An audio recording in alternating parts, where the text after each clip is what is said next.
Most people have heard of the Watergate scandal before, but not everybody knows exactly what went down, so I'll try to sum it all up for you guys real quick.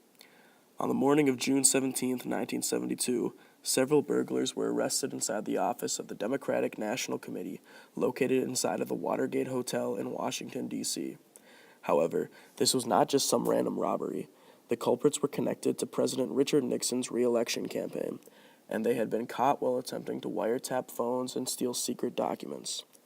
A quote from the book, Watergate, The Corruption of American Politics and the Fall of Richard Nixon. While historians are not sure whether Nixon knew about the Watergate espionage operation before it happened, he took steps to cover it up afterwards, raising hush money for the burglars, trying to stop the FBI from investigating the crime, destroying evidence, and firing uncooperative staff members.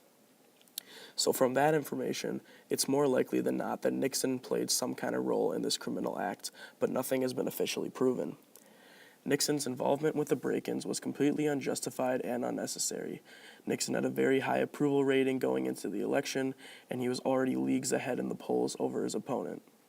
And then finally, incumbent presidents, unless there is some kind of popular discontent among the electorate, are very likely to be reelected.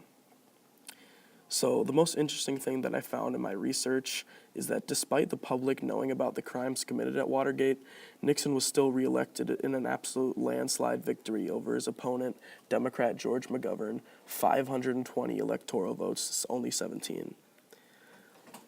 Today, we can see the direct effects of the Watergate scandal. This incident permanently changed the way most Americans view government. It influenced a healthy amount of skepticism and suspicion that the American people are entitled to have when it comes to what goes on behind closed doors in Washington.